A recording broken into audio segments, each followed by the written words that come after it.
Welcome to the Employee Advocacy and Influence podcast. My name is Bradley Keenan. I'm the founder and CEO of the employee advocacy platform DSMN8. And with me, I have Lewis Gray, who is our senior marketing manager. And for those of you watching on video who may or may have not have watched the last episode of the podcast, Lewis has unbuttoned his shirt since the last episode to give the illusion that more than 5 minutes has passed since recording the last message. So if you're confused and you thought to yourself, who's this casual guy on the podcast? Because last week there was this smart guy. It's just Lewis in the same clothes with his shirt unbuttoned a little bit. Remind me to never talk about things like this before we hit record.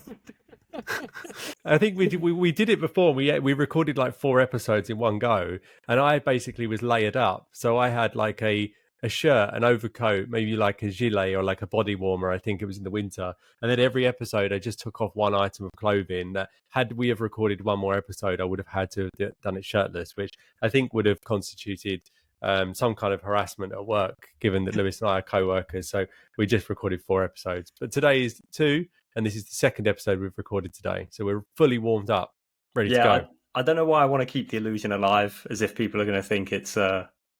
I don't know. I don't think anyone's going to watch the podcast and go, hang on a minute.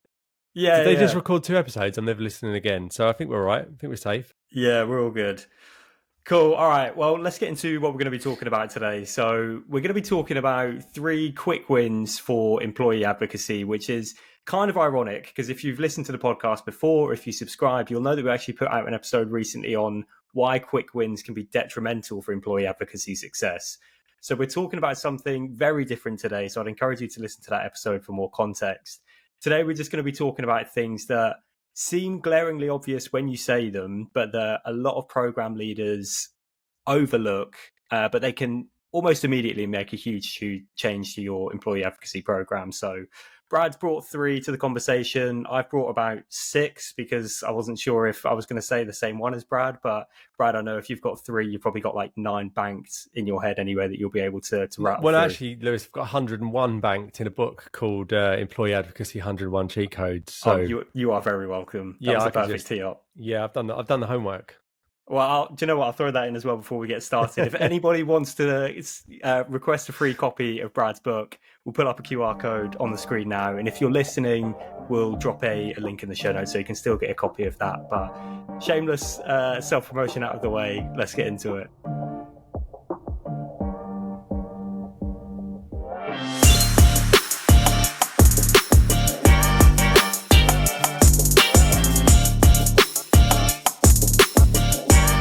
Okay, so I think I'm going to start with this one, and it's one that I've mentioned many times on the podcast before, but it's so valid, I have no problem mentioning it again because it is my number one pet peeve when it comes to people who run employee advocacy programs, and that is the easiest win you can get is to say thank you.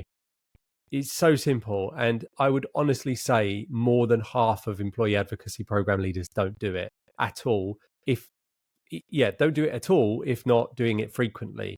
So I use the example of saying when you hold a door open for somebody and they walk through and they don't say thank you, they don't have to say thank you to you, but it does annoy you if you've gone out of your way to either hold a door open for someone or, do anything. So asking somebody to join an employee advocacy program is typically a job that's above and beyond their normal call of duty.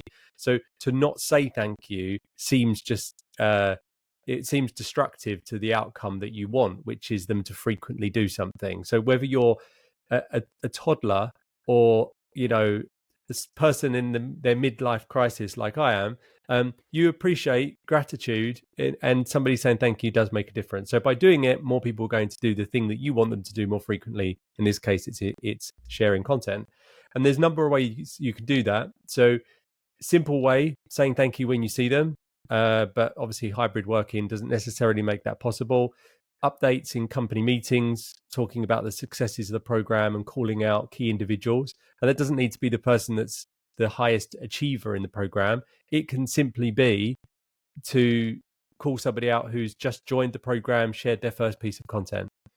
And then the other way that you can do it, if you use a platform, most platforms, DSMN8 would have this, I think everybody else would, is the ability to add some kind of pinned post in your program to the top of the feed. So we always tell people to put a post at the top of the feed that welcomes new joiners saying, hey, this is, disseminate or whatever you call your version of the program.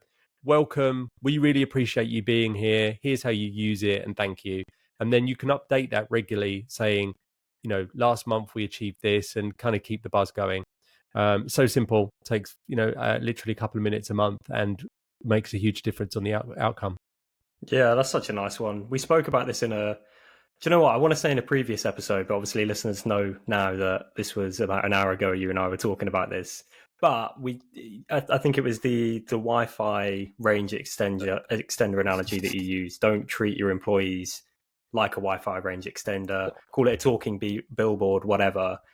You want to just show that bit of appreciation, to just be like, you're doing something which is, don't get me wrong, there's huge benefits in it for the employee, but ultimately you start a program because it benefits the company. Just say thank you, show appreciation for what they're doing.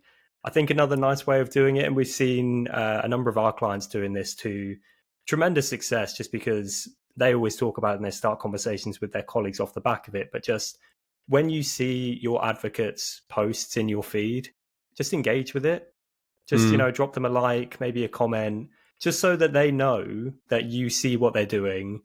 And it's kind of saying thank you without saying it, if that makes sense. It's just like, here's a like, here's a comment. It makes them feel good. But then also you're just saying, I see you, I appreciate it. Yeah, I think it sets the tone for the program. I think if you ask somebody to do something, if you ask someone to do something and they do it and you don't recognize it, then that can only have a tone of arrogance. Surely, like that would be the tone you would achieve. If I asked you to come around my house and help me move a washing machine and then never mentioned it afterwards, you would be like, that was kind of expectant of Brad to ask me. And so it sets, outside of not saying thank you, is it makes it look like I just expect you to do what I want you to do. And that's definitely not the tone for an advocacy program. So just saying thank you shows that there's gratitude there. And that's a positive thing. Yeah, that's a really nice one. And again, very easy to overlook because you get so in the weeds of just running your program that you forget to acknowledge people. So big fan of that one. I was going to go towards one of my backup points because this is kind of similar to what you've just said, but I want to touch on something else. So the one that I've got is talk to your advocates. So obviously saying thank you is part of that. So this is what I mean. It's kind of similar, but the thing I wanted to hone in on is actually just getting, let's say, ad hoc feedback from your advocates and the people using your platform, just to get an understanding of, how are they finding using it? It's, it could be the platform itself. You can ask them about the content that's going into the platform. Are they happy with what they're being asked to share or what they're being given to share if you're not, asking them to share per se, if you're just giving them that content feed, but actually finding out, what do they want to see more of can significantly improve the results of your program. Because if all they're seeing is very company centric content and they don't want their networks to think they're just constantly pushing the company message, then actually making the effort to speak with them and ask them these questions is really the only way that you're going to hear these things from them, if that makes sense. And actually it's linked to my point, right? Because the appreciation is the program leader giving appreciation to the advocate by making conversation with the advocates and speaking to them and saying, how's it going? What do you like about it? What do you not like about it? Some people might say, I don't like the usability of the platform. I'm sure wouldn't be an issue with Disseminate, but they may say, I don't like the content, or they may say, I love the content and it's helped me start conversations with prospect X, or, here's how it's benefited me. So actually, not that people want to go fishing for compliments, but by having the conversations, you open up the opportunity for people to show gratitude to you for running the program and hearing ways that on, the front line, it has actually helped them in the daily role. Yeah, exactly that. And we promised as well that these would be easy to implement changes. The customer success team have actually recently produced a template. It's kind of why I wanted to include this one, but they recently produced a template on, it's a feedback template. So I think it's 5 or 6 questions that you can just send to your employees and get a bit of feedback on. So you don't have to sit down and dwell too much on it. You can just email these questions over to them, but we'll drop the link to that in the show notes. But such an easy win. And for the reasons Brad's just said, like obviously it can significantly improve the results from your program. So kind of built on your one there, but I'll hand back over to you, Brad, to go for your next one. So my next one is making advocacy onboarding part of your new starter experience. So like your employee onboarding experience. So a new recruit is what they do in their first week is far more likely to stick for their career than kind of taking something to someone that may be in year 5 in the company. So by onboarding your new users and new employees, you have a steady stream of new recruits. So the challenge that people have is if you have employee churn of 10% a year, I don't know what most people's employee churn is, but if you're not adding 10% of people, then you're naturally going to decline in the total amount of advocates in your program. So you need to have that steady stream of new people coming into the platform or the program, and they're more likely to share content because they're kind of invested in impressing and advancing their career. 100%. Yeah, that's something that just came to mind for me as you were saying that. I feel like when you're onboarding new employees, there's always that, especially with junior employees, that phase where they're very eager to impress, and it's great. Obviously, it's only a positive, but they are going to be way more likely to sign up for your program now and to start using your platform than they will be, once they've realized their workload and they get too involved in their own day to day. Then it's like, okay, well, do you want to be asking them to do something else 3 months into the role? Yes, obviously there's a million ways that you can onboard users at that stage, but it's never going to be easier than when they first join the company. Yeah, and actually, there's another point which I just thought about, which is when somebody changes their role.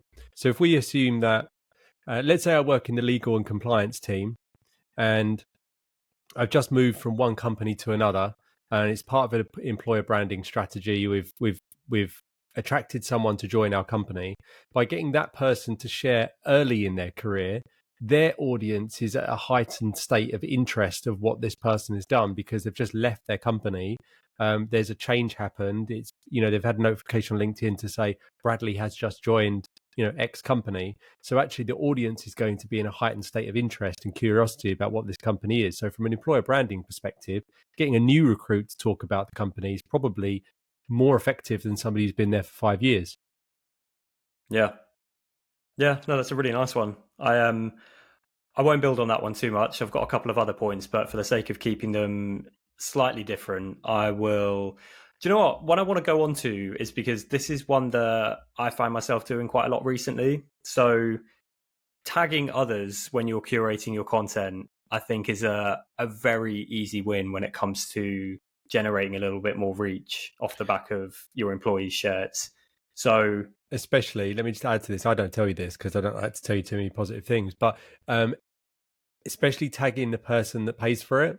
So obviously for us, it's different because we don't have to buy our own employee advocacy program. But where we put content out, I'm always tagged in posts that employees are sharing, which I see because I get notified to say, Emily has tagged you in a post, right? So I then am more likely to engage with Emily's post, which I do, which encourages her to do it more frequently. And it shows me that the advocacy program is working because I'm getting tag loads and stuff. So if you're able to tag senior leaders in a sincere way, then that helps promote the program and the reason why you're doing it. 100%. Yeah. So I was going to touch on the fact there's an internal and an external way of doing this. And I think you've just summarized the internal one really nicely. The external one is, if you're sharing a piece of third-party content, just a very easy win is just to tag the author. So when you're writing captions for your colleagues to share, just tag the author in those captions where possible. If it's a company, tag the company, because that person's going to be notified to say that, they've been tagged in a piece of content. The company will get notified the same. And them engaging with it obviously just then shows that to their audiences as well. So it's just a really nice way to get your content in front of more people. I think you definitely have to be selective with it. So there's a sweet spot. So if for example, that piece of content is going to be shared by 500 people and all of them are going to be tagging that person, then in that instance, tagging isn't going to be the right thing to do because it kind of removes that authenticity. The person who's being tagged is going to be like, what's going on. I've got 500 people tagging me, and maybe some of the captions are the same. The post might look different, but some of the captions might be the same. So there's a sweet spot. I think keep it to, I've done this in the past when curating content for senior leaders, but then if I'm just curating content for our marketing team, so our marketing team's 4 people. So if I'm curating a piece of content for them to share where we're tagging somebody, there's no chance that like any of those posts are going to be the same, and the person who's being tagged will see 4 individual posts, and it's not overkill. So it's difficult I can't really say exactly what the sweet spot is. I think you just have to make a judgment call. Just think, okay, how many people are going to be sharing this piece of content, and how's it going to look when that person sees it? But it's a very easy win for increasing your reach. And for the reason Brad's just mentioned, if it's internal, then it doesn't matter if it's, 300 to 500 people sharing it, because that person's going to know what's going on. They're going to know that you're using this platform for the reasons that you're using it.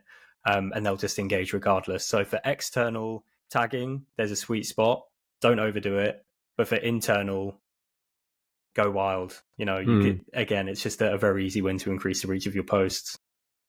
Okay, so I've got another one, and it's kind of maybe it's a two-parter. So keep the internal comms engaging and friendly and kind of informal. So you do a really good job at this. I got a notification the other day, and it was like a story, and I don't know what it was, but it was a story about Craig, and it was saying, I can't even remember what it was, but I thought, what is this thing I'm getting? And then I realized it was you were just clickbaiting me into doing a boost post through the platform. But it was quite an elaborate story of Craig, which I appreciated.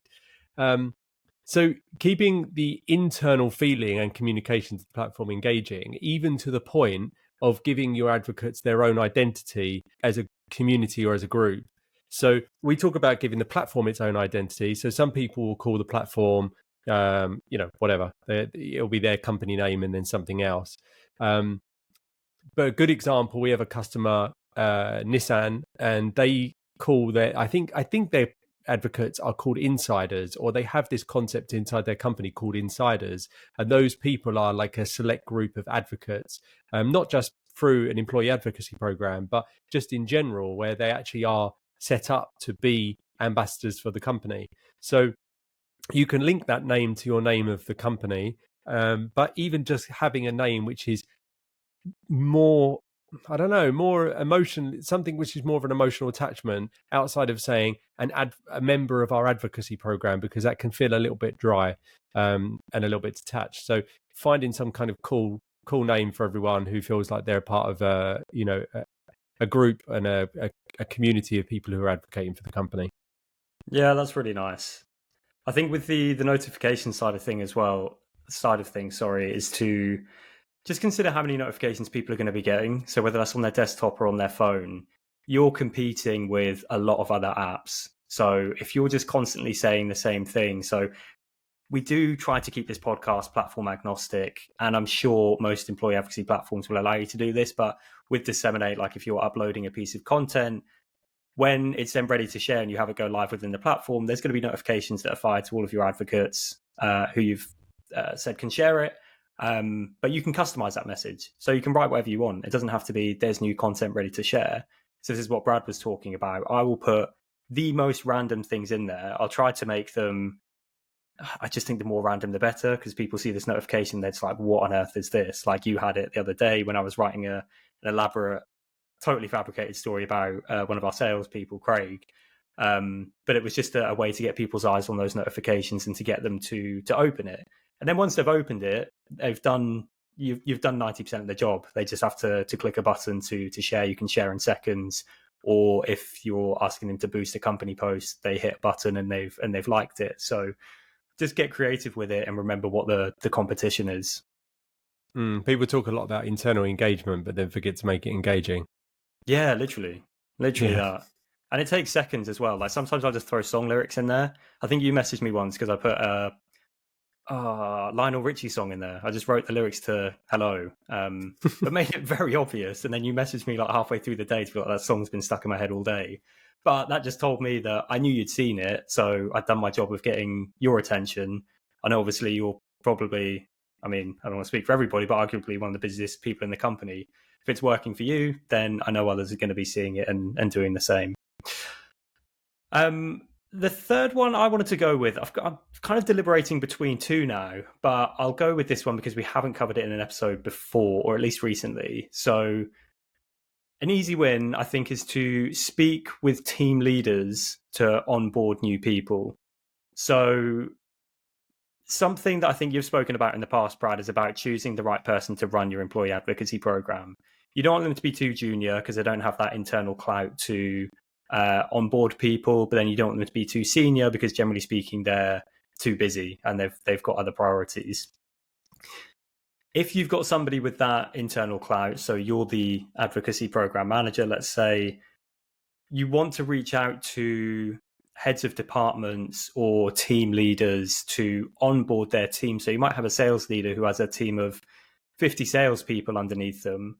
Rather than going directly to those salespeople yourself, so let's say you work in marketing, those salespeople might, even if you do a good job of communicating the benefits to them, might just see it as a marketing initiative and think, why are marketing reaching out to me and asking me to help with this?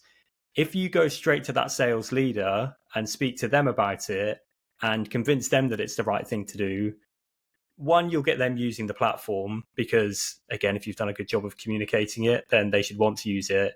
But then it's so much easier to onboard the rest of their team because it's coming from the top. We always say that, right? Influence starts at the top, but going to the team leaders is going to make it much easier to get. It's almost like catching that big fish and then the rest will just come with it. And I think it's talking, and we spoke about the Ideal Advocate profile, and I'm sure you'll put the template in the show notes. But the speaking to why that person should care is the difference in whether that works or not. So just asking somebody who's in a senior leadership position to support you in getting their team on board, they may see this as a hindrance. So if I've got my team of engineers posting on social media, then they're not writing code. So they're less productive than they would be if I didn't do this. But then if you talk about the employee talent acquisition benefits and helping us attract more talent and more engineering talent, then that's going to have a positive impact. And from a sales perspective, we talk about share of voice. I think LinkedIn actually announced their or somebody had showed the scrolling time on LinkedIn, desktop versus mobile. I can't remember what it was, but let's say it's 30 seconds. What do we want that 30 seconds to be in the mind of our ideal buyer? Whoever that is, whether that's a chief security officer, if I run a cybersecurity company, what do I want them to spend that 30 seconds doing? Do I want my salespeople to be in that 30 seconds or not in it?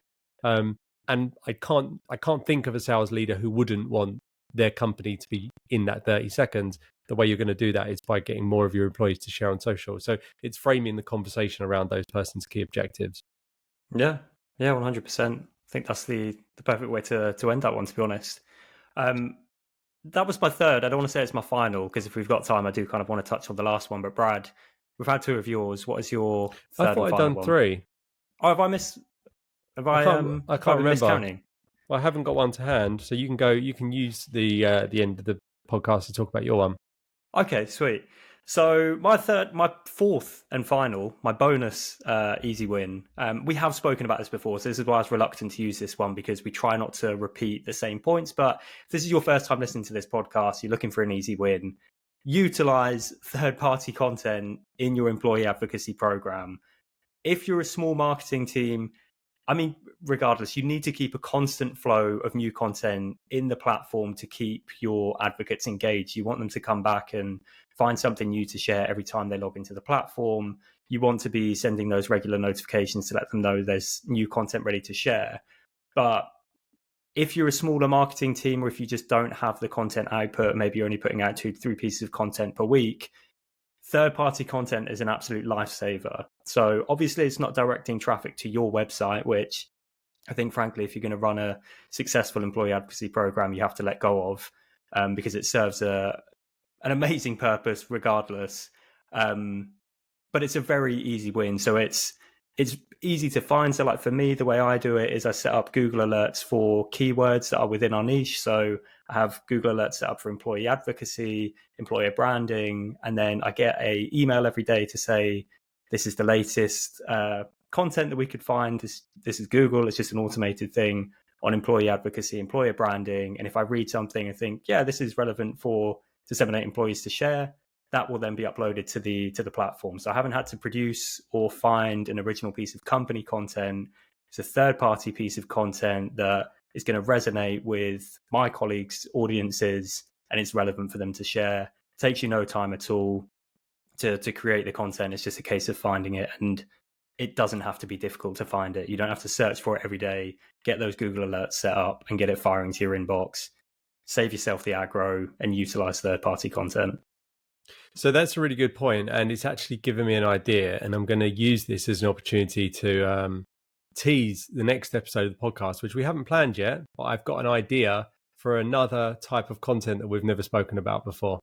And that's going to be our next episode of the podcast. Literally was thinking about it as you were talking. Real-time planning. Are we talking about this after the episode, or are you spilling the beans? Well, we'll talk about it after this episode, so I can explain to you what it is. But the next episode of this podcast will be us talking about the thing that I just thought about. Okay. So nice. If you listen to this podcast wondering what is it that Brad thought about, and this podcast is more than a week old, you can just listen to the next episode and find out. It might have been completely poo-pooed by Lewis, so it might not even happen, but we'll find out. Well, if I'm wearing the same shirt but just worn a different way, it happened right after this episode. Just a white t-shirt, and then that shirt's like over your shoulder tied in a knot. Yeah, like, yeah. Real preppy Lewis. Yeah, exactly. Okay, so to summarize, there are so many quick wins and things that you can implement in seconds with employee advocacy programs. It's very easy to get your head stuck in the weeds and to, I don't want to say set it and forget it, but I think that's often something that people think when they launch any new initiative. It's like, okay, I've done the launch, it's gone well, we'll just continue to do what we're doing. No, you need to be constantly nurturing this, treat it like a living, breathing thing, keep the content coming in and thinking about new ways to engage your advocates and to keep things exciting to ensure its continued use and its continued success. So again, we'll link to all of these wins in the comments below. So if you want a quick summary, you can just reread those ones rather than going back through the whole episode.